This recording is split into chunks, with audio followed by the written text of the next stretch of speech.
I'm Johnny Buchanan. Now, a few weeks ago, I made a video which was kind of in the style of the way that I think John Hopkins might make his beats. The idea of mining individual beat loops for their little component elements, the little bits of ear candy, the things that draw our attention. And in the comments on that particular video, a few people mentioned Todd Edwards and the fact that he takes a similar approach to vocal samples when he's making tracks. And that kind of got me thinking. And so I went away and spent some time listening to some more Todd Edwards and realizing that the man is a genius. And also thinking that indeed it might be quite fun to see whether or not we could take that approach to vocals within a track of our own too. And with that in mind, I have found Zoe. She is now part of my life. She lives in the Apple Loop library, which means that we can be forever together. And I found this little bit of vocal sample, which I really do like. Sounds like this. So you wanna go, okay. So you wanna go, okay. And there's something about this that I like. I like the vocal delivery, but I also kind of like the weird okay on the end and the fact that that's kind of a tone down. And anyway, we're going to get into the kind of music theory bit of this in a little while. But there's just something about this that I think is quite interesting. Also, well, we'll see. I'm going to just drag this into the project. Before I say also, let's actually just make it part of our project. And let's have a listen to this vocal. So you wanna go, okay. Now, to me, it definitely feels like the go is on a downbeat. So you wanna go, so that it arrives on that downbeat. And actually, that's not where this vocal lands, I don't think. I'm gonna just put the click on and we'll run it over the top. So you wanna go. So it's coming in on beat 4, and that's not where I hear this. And to start with, this is quite an interesting place to start, because if most people just dragged and dropped this into their project, immediately it would kind of be a beat out from, that's a really hard sentence to say, where I'm about to put it. So I'm going to move it back one beat, we're going to run it with the metronome, and we're going to see how that feels. So you wanna go, oh. So you wanna go, okay. I like that better. So what I'm actually going to do is to make that happen twice. I'm going to loop that so that it happens again there. Sorry, I'm just looking carefully. So you wanna go, okay. So you wanna go, okay. And it's kind of boring that the same thing happens twice, so I'm going to take the okay off the first time. And so now what we've got is a kind of little bit of vocal that sits in the gap. Now, I am detecting pitch, but I don't really know what key this is in at all, and that's fine. We're going to figure that out as we go along. But I think just having an instrument to hand, which is going to allow us to go looking for pitches, might be quite good. Normally what happens when you drag and drop samples in from the loop library is that they'll play in C, because C tends to be the default key of your track. So I'm wondering if that's the case here. So you wanna go.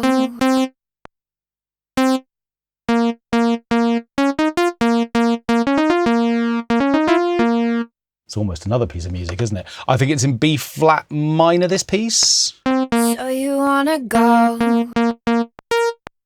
So you wanna go, okay. And there's that note on the end. Okay, so we're in B flat, fine.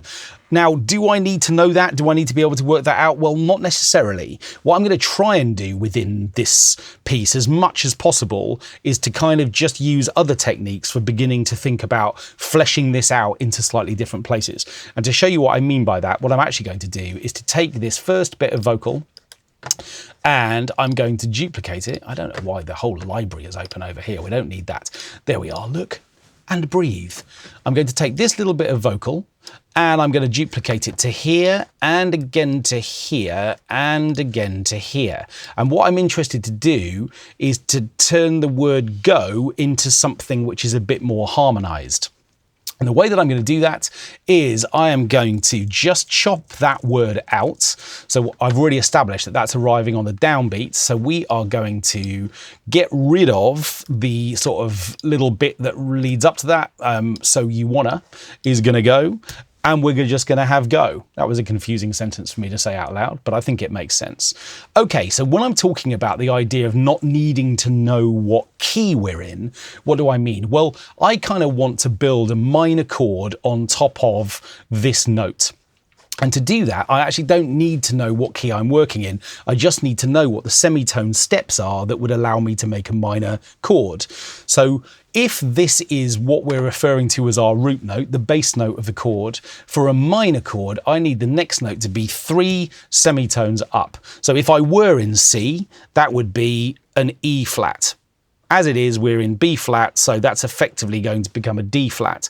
But this idea of a 3 semitone step gives me a minor third on top of that chord. Okay, I want the second note to be the 5th of that chord, which is going to be 7 semitones up. So again, if I was in C, we've got one note here on E flat, 3, 4, 5, 6, 7, that would give me the G, and that would be that chord. As it is, we're a whole tone down from there.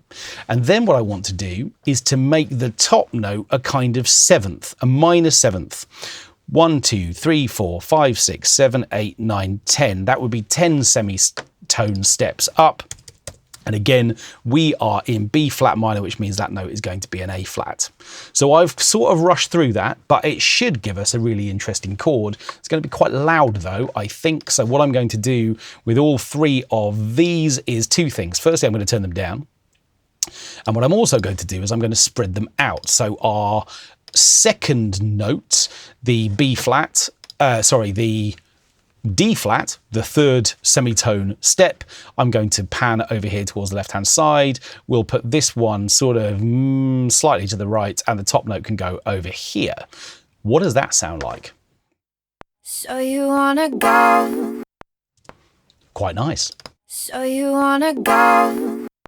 So it's a bit wobbly, and I like that, but the wobbliness is actually coming from the surrounding note. So I think if we really do edit in a little bit harder on just the notes that we want, I think we'll be in good shape there. So you wanna go? I like that. I'm going to put a little fade in on the end, but mostly what I want to do is to make the tone of these different from the original vocal. So the next thing I'm going to do is to take all 3 of these tracks, I'm going to put them into a track stack, and I'm going to make that a summing stack. And on that summing stack, I'm going to do a couple of things. Firstly, I'm going to EQ it. I'm going to use a low shelf to get rid of the sort of low end of this. I want this to be a kind of breathy thing that sits on top, somewhere around here, I think. I'm going to do this quite quickly, but I'm taking out a fair bit. Actually, here I am talking about the EQ changes that I've made without even listening. Should we listen to them first and see what they actually sound like? They sound quite good. So back to plan A, we're going to just talk about it. So what I've done is to scoop out nearly 10 dB. We'll probably make changes to this in context, but nevertheless, I want this kind of breathy, airy thing on top. And with that in mind, ooh, goodness me, what's just happened there? I've managed to scoop that all the way up to a much higher frequency. That's exciting. I can just use my mouse to roll over that little node. That's exciting. So I'm going to close that down. And what we're also going to do is to put a monstrous reverb on it, because of course we are, and I'm going to use my favourite Logic reverb, the Quantec Yardstick from the Quantec Room Simulator plugin, and I'm going to add lots of reverb time, and that gives us some wash. Let's hear those 2 things together. So you wanna go? So you wanna go? Now the really obvious thing, I know it's nice, isn't it? Just finished now. The obvious thing to do would be to simply repeat this to the next place where we want that to happen. But again, slightly adopting the Todd Edwards style thing, we're manipulating vocals here. So what I sort of want to do is to change this chord. I don't want it to be the same again. I want it to be something slightly different.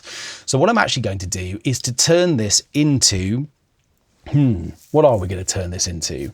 It sort of feels like if the original chord is a sort of B flat minor-y thing, it would be quite fun to make this maybe an E flat minor. So something that is related to that chord, but the 4th of it. So what I'm going to do is to think about what I might do with that in mind. So if our original notes are B flat, D flat, F and A flat, what I'm going to do is to make this more of a kind of E flat minor 7 chord instead.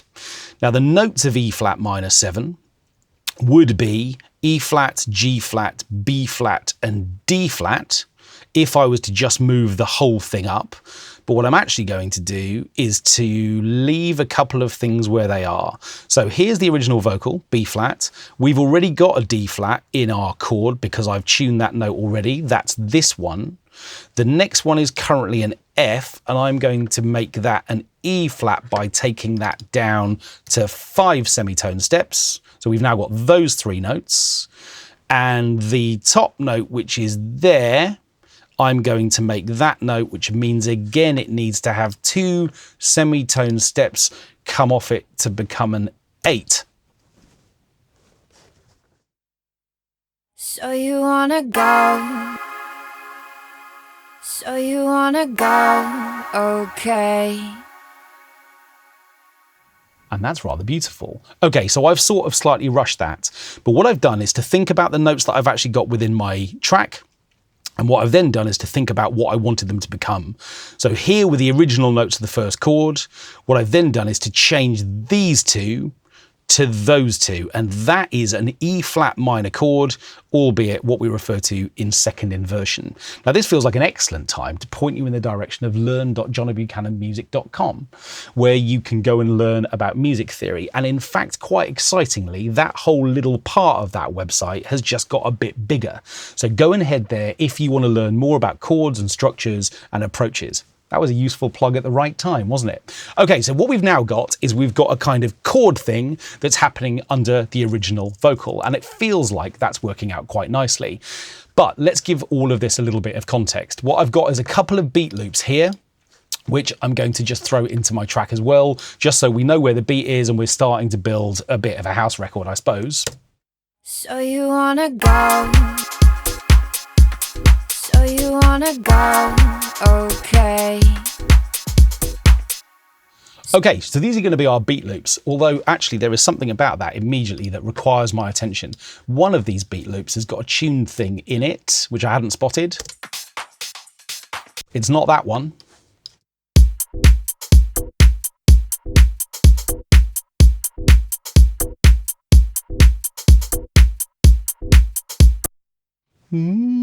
That's the note, I think. Sorry about the singing.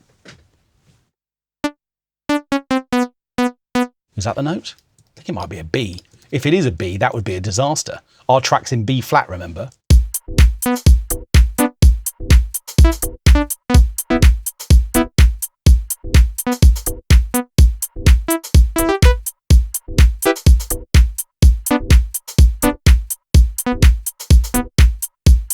Well, the note I'm hearing is a B. It might be that chord, but that's the loudest note. So our track is in B flat, and this beat loop has got a B in it. Well, we can't have that.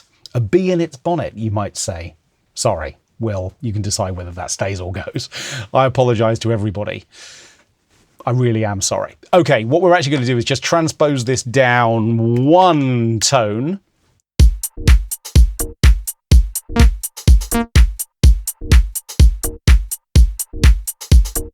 That feels better. Should we put that back in with the track?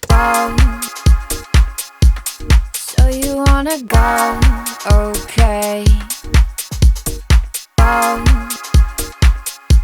So you wanna go? Okay. Okay, that feels better. Now, a couple of colours might be useful here. This is our lead vocal. We're going to make that orange. These are backing vocals, and we're going to make those a kind of greeny colour, just so we can begin to differentiate between the different parts of our mix. And for now, I'm going to close down this track stack, and I'm going to make that be chords, because that's what they kind of are. Okay, what I'm then going to do is to duplicate this little hook track, and we're going to do something else with it. So again, what I'm interested to do is to just see whether we can make a kind of weird harmony in a different way.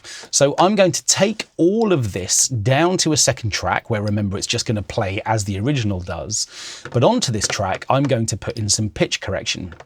Pitch correction's sitting here in my top 5 plugins already, but if it's not for you, I believe it's here in the pitch options. And of course, as we know, if you want to just get there quickly, start typing the name of the plugin and it will appear. So we've established that our track is in B flat. And one thing that sometimes is really interesting to try is turn the response time down to rapid, which means as rapid as possible, which means that immediately any detected note is just going to tune immediately. Turn tolerance down to 0, so that again, it is only going to snap to that one pitch. And then just see what happens if you turn all of the notes off apart from the keynote of your track. And what that means is that anything which is supposed to be a melody will have to conform to just a single pitch. So you wanna go? So you wanna go? Okay. Now, of course, we know that that vocal at the end is a tone down, so that's going to be a weird little clash, but it might be brilliant. So you wanna go? So you wanna go? Okay. So you wanna go? Okay. It's not that brilliant, but let's just start putting in a couple of other notes as well. I'm just going to solo these two things by themselves. We need all of that upbeat. So let's just change the position of the loop. So you wanna go? So you wanna go? Okay. So you wanna go? So you wanna go? Okay. So you wanna go? We're getting a nice little moment there on gonna. So you wanna go? Where it's kind of jumping up the octave. It's kind of weird and strange. I like it. So you wanna go? So you wanna go? So what I'm actually going to do is just isolate that one little moment, which is there, I think, and we're going to make that short. In fact, I've got an idea for that. I kind of do want that to be harmonized, but we already know that the tuning that we've got on this is kind of creating this weird clash. So just while I'm thinking about it, I'm going to copy that down there. I'm going to make that really small. And on this track, what I'm going to do is to open up, make sure I'm working on the right pitch corrector as opposed to the one on the previous track. And what I'm going to do here is to turn these notes off and make that an E flat, which will be the 5th above the A flat that the OK is, which is just going to, I think, harmonize that a little bit more nicely. I'm going to take that out of the original. I'm just interested to hear what this little moment here does when it has that weird upward flick on it. So you wanna go?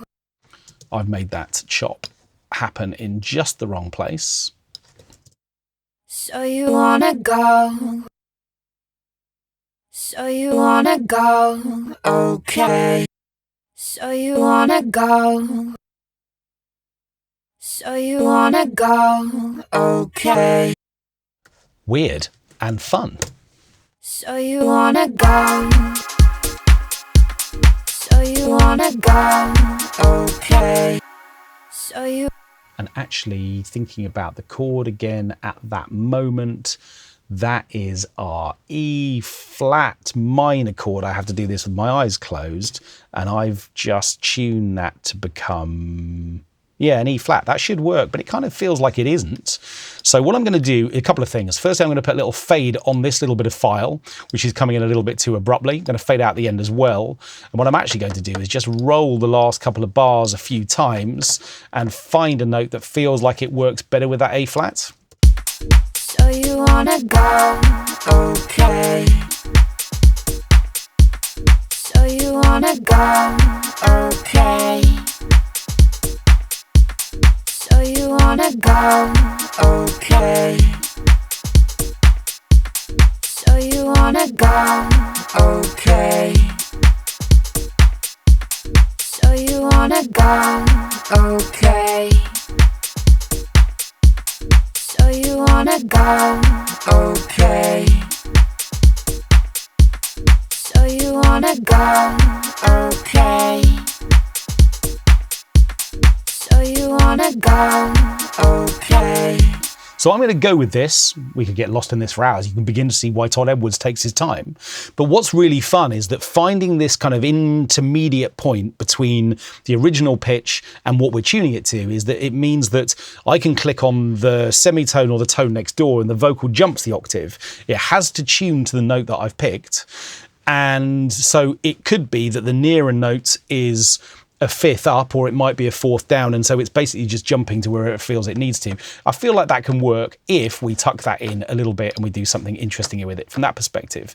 Okay, so what we've got now is a few things that are kind of happening. We haven't got too much that's happening that's rhythmic just yet, but we have got a couple of things that are feeling like they're working quite nicely. Now, in the context of rhythmic, let's go there next. What I'm going to do again is to take the original vocal hook, just come back to the pointer tool. I'm going to drag this down, and I'm going to take it left, and I'm going to take it into the quick sampler original. And it feels like what we can probably do is to find a little bit of this vocal which could maybe track the pitched rhythm in the breakbeat, the thing, or the beat loop, I should say.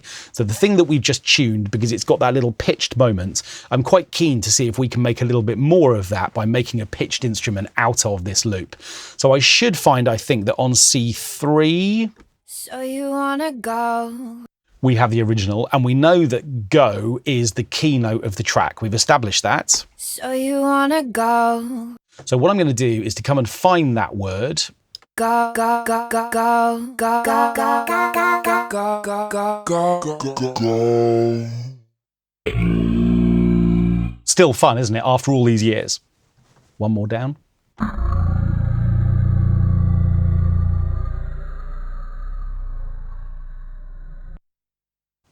Zoe. Okay, back we go. Go, go, go, go. Okay, sorry, that was just a little aside. That'll be a separate chapter, won't it? Okay, so what we're going to do is we're going to see whether or not we can find out what that rhythm is in the breakbeat, and we're going to just see if we can kind of match it Go, go, go, go. and bring a kind of rhythmic thing out of a bit of vocal too. So I'm just going to solo the beat loop. Again, let's just move this set of markers just around the beat loop that we're working on. I'm just going to solo these two sounds.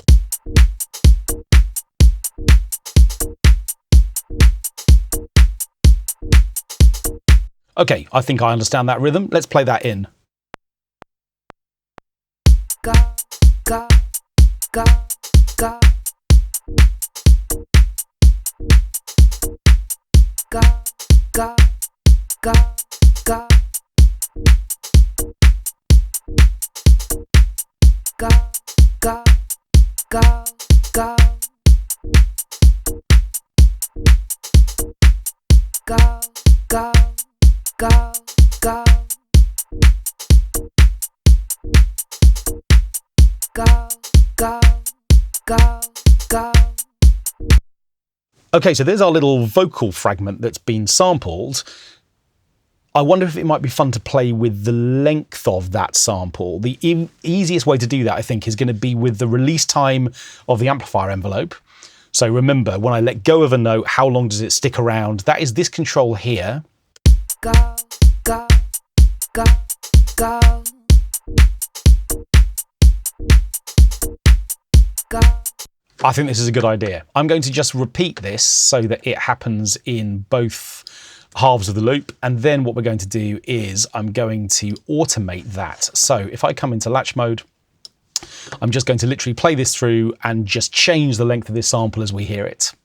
Go, go, go, go, go, go, go, go, go. Okay, so that now I think is going to be present for us as a line of automation data on that track. And obviously, if we need to, we can go back in and make changes. But let's hear it in context. Go, go, go. So you wanna go? Okay.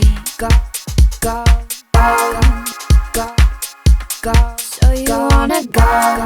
Okay. Go, go, go. I actually really like that, but it feels like tonally it should be different from the original vocal. And of course, because I've just sampled it without any processing whatsoever, it's just doing the same thing from an EQ and dynamics perspective that the original part is doing, albeit it's only a little snapshot. But again, I think we might benefit from bringing some movement to this. I'm going to use the auto filter and we are going to use an LFO. We are going to use one. I'm going to select bandpass mode. I think we're going to just focus in on the middle frequencies of this sound. And what I'm going to do is to bring in the LFO. I'm going to select a rate for this so that it sort of changes. Let's try a bar. And what we should find is that we get some movement through a kind of central cutoff frequency where the sound just begins to move a bit. Go, go, go. Go, go, go, go, go, go, go, go, go, go, go, go, go, go, go, go, go, go, go, go. That's good. The other thing I'm going to do is I'm going to set up an auxiliary for this track. And onto that, we are going to put a bit of delay designer. I again feel like we could bring a kind of filtery, rhythmy thing. I'm going to just select a preset to be quick, where we get something which is just kind of moving a little bit. Sweeping pan. Don't make a joke, Jono. Go, go, go, go, go, go, go, go, go, go, go, go.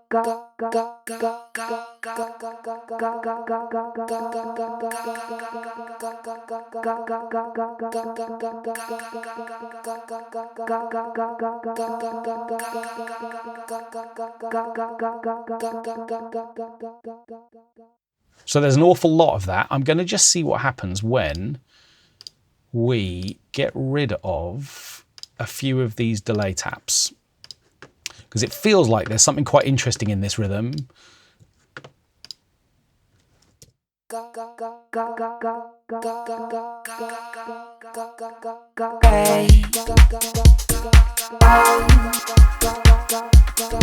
you wanna go, okay. So you wanna go, okay. So you wanna go, okay.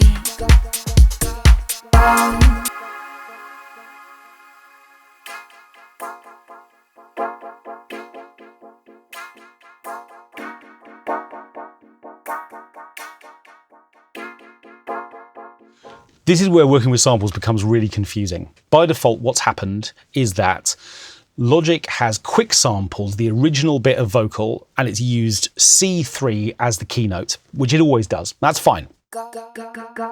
My track is in B flat, and as a keyboard player, I kind of want to feel like the note that I'm actually playing as part of the chord is happening on the right key. So in other words, the two chords in our piece are B flat minor and E flat minor, both -7 chords, but just to keep life easy, B flat minor and E flat minor. But in order to play those two chords, because of the way that the note has been sampled, I need to play C-7 and F-7. Confusing, isn't it? But if I wanted to kind of expand the note that I've sampled to become a chord, I'd have to keep that in mind. Or, of course, I could change the root position pitch of the note that I've sampled to a B flat, in which case I can then play the right chords on the right notes. Again, if music theory is completely unfamiliar to you, that's going to sound a little bit confusing, but hopefully it makes a little bit of sense. Okay, so we're kind of getting somewhere now. We've got a couple of textures. We've got some things that are made, or we've got chords made out of bits of vocals as well. And now we've got something which is kind of supporting the sort of beat loop a little bit by finding the little pitched element of that and bringing something else to it. I think there's one more thing I'm going to add, which I think we could probably use a little bit of bass line. And in fact, I did find a bass sound before sort of preparing this tutorial, which I think could be quite good. So this is an EFM1 sound, a kind of classic FM bass sound. And we now know that we're in B flat. Okay, let's have a play. Go. So you wanna go, okay. So you wanna go, okay. So what I'm going to do with a bass line a little bit like this is to take the first note and I'm going to transpose it down the octave because it's not very bassy at the moment. All of you can go down there. So you wanna go, okay. So you wanna go, okay. So you wanna go, okay. So you wanna go, okay. And we're getting somewhere, we're just filling out the bottom end a little bit. So what we've begun to do in this video is to firstly recognize how long it takes to make anything of real value working this way. Mining samples, whether that's for beats or in this case for vocals, is always unbelievably rewarding. And it's amazing how the thing that you're drawn to in the first place is simply the kind of entry door for what might lie behind it. Tiny little bits of vocal processing that change pitch or formant so that we're kind of just taking things away from their original pitch bass or their tonal bass. Working with pitch correction, not to put things in tune, but to actually create chords, using transposition offsets, using EQ, compression, filtering to get sounds moving or changing them, sampling them and turning them into instruments. The number of places that you can take this kind of processing to begin to bring a much more multi-layered approach to however you work with samples is just always so exciting. And again, I'm always banging the drum for using the loop library as a kickoff point, but of course, imagine how much richer this would be if you were actually working with a vocalist that you had found and where you were writing lyrics of your own and you were building all of this around songs that you'd written in the first place. Obviously, it's a treasure trove of possibility and you could just keep going forever. Weeks and weeks, in fact, a bit like Todd Edwards. Apologies to you for this video, but I think we've learned some things.